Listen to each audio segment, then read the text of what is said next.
Il y avait une fois un homme qui s'appelle Mathias. Il avait une vie très occupée. Il travaille et il s'occupe de son animal de compagnie. Cet homme, qui causait beaucoup d'intérêt dans ses amis, est connu parce qu'il avait une particularité. Il manque d'une jambe. Dans les trois suivants blocs où Mathias était, la danseuse était dans le milieu de la roue. Elle était habillée avec une robe de claire et vaporeuse museline et une tiare de princesse. La danseuse avait les deux bras à nous et elle avait levé autant une de ses jambes que Mathias ne pouvait pas voir où il était. Et il a cru que comme lui, elle seulement avait une jambe. Mathias était très surpris et il a dit: Oh, c'est la femme qui me convient pour mari. Elle est très délicate et elle n'a pas un genre comme moi. Elle a une couronne de princesse comme moi. En revanche, j'habite dans une chambre au centre. Ce n'est pas un lieu pour elle. De toute façon, passe ce qui passe, j'essaierai de la connaître. Quand la nuit arrive, Mathias arrive à sa chambre et bien qu'il soit fatigué, il ne cesse pas de penser à la belle danseuse. Il a pris à sa mascotte dans ses bras et tandis qu'il la consentait, il imaginait un plan pour pouvoir parler à la belle danseuse. Cette nuit, seul Mathias a pensé à sa danseuse.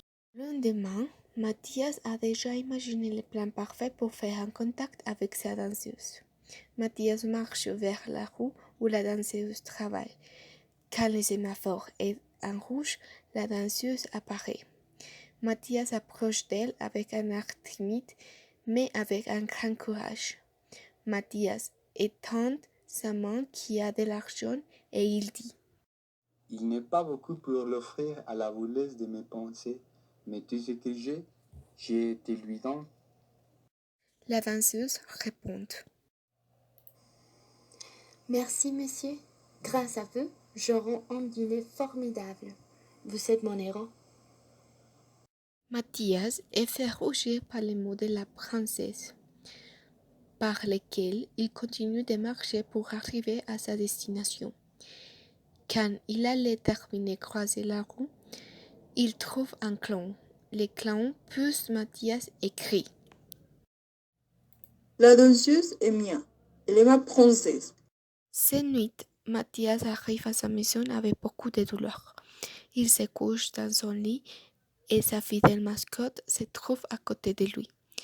Mathias est triste. Il pense que plus jamais il va pouvoir voir sa danseuse. Mathias commence à pleurer. Je ne peux pas croire que, par faute d'un clone, je vais perdre à l'amour de ma vie. Je ne peux pas croire que l'amour soit fugace comme une étoile. Cette danseuse est la propriétaire de mon corps. Demain, j'irai à ce sémaphore pour lui dire que je l'aime et que je veux passer le reste de mes jours avec elle. Ainsi, Mathias a pris la détermination de déclarer à la princesse tous ses sentiments. Mathias se dirige vers le sémaphore où la danseuse travaille. Mais il se rend compte que dans le sémaphore, la danseuse ou le clown n'est pas. Mathias s'attriste parce qu'il a totalement perdu sa princesse. À ce moment, je ne sais pas quoi faire.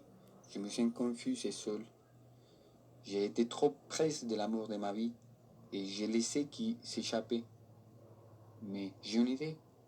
J'irai par chacune de ces sémaphores en la cherchant. Elle est la femme de ma vie. Il est égal à moi. Il manque d'une jambe et cela nous fait l'un pour l'autre. Les suivants jours, alors que Mathias marchait, il observe une belle femme en marchant dans la direction de lui. Mathias, avec tant de surprise, dit: Je ne peux pas les croire. Elle se ressemble beaucoup à la danseuse, à la femme de mes sommeils. Mathias est dans un état de commotion. Il a assuré que la jeune fille qui a vu passer est sa danseuse adorée. Également, Mathias est un peu confus et il dit: C'est impossible qu'elle soit ma danseuse. Ma princesse a seulement une jambe, et cette mademoiselle a deux jambes. Deux jambes.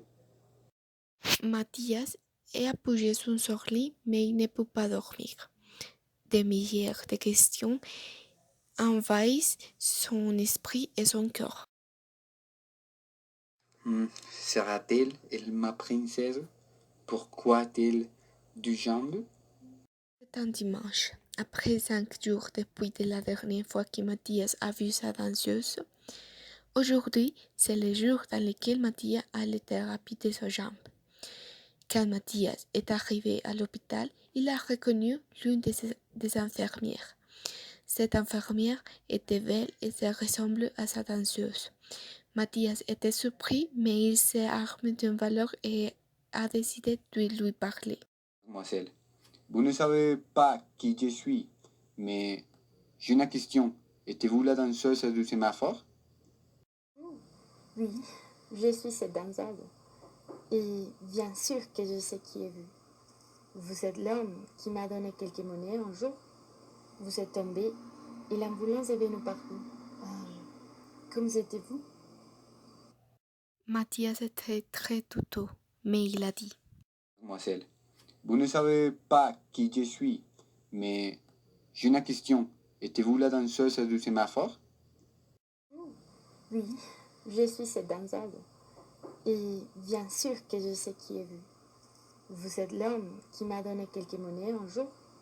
Vous êtes tombé et l'ambulance est venue par vous. Comme étiez-vous? Mathias, avec une voix douce, a dit. Oui, merci. Excusez-moi pour être très grossier, mais pourquoi étiez-vous dans les sémaphores? Et pourquoi avez-vous du jambes? J'étais dans le sémaphore parce que j'adore danser. Je suis danseuse de ballet. Et parfois, je vais au sémaphore pour danser un peu et le mieux c'est que je peux obtenir un peu plus d'argent. Et j'ai des jambes parce que mes parents m'ont fait comme ça. Honte. Merci pour son temps, mademoiselle. Quand Mathias a vu que sa princesse avait deux jambes, est parti de l'hôpital sans n'est pas entré dans lui. Après terminer de converser avec l'infirmière, Mathias décide de passer pour une dernière fois par les sémaphores où il a connu pour première fois sa princesse. Bah, tout cet homme j'étais amoureux d'une imagination. Cette princesse n'était pas pour moi. Il ne se ressemblait pas à moi. Probablement, c'est condamné à errer en cherchant ma vraie princesse. Je suis condamné à la doute de savoir que peut-être que je ne la trouverai jamais. Cette princesse est comme les autres. Elle n'a rien de différent. Et ainsi est arrivé à la fin de l'histoire de Mathias et sa danseuse. Les mensonges ou la jalousie ne les ont pas séparés pas. L'idéal les a séparés, l'idéal de la perfection, une perfection qui est inexistante, une perfection qui sera toujours imparfaite.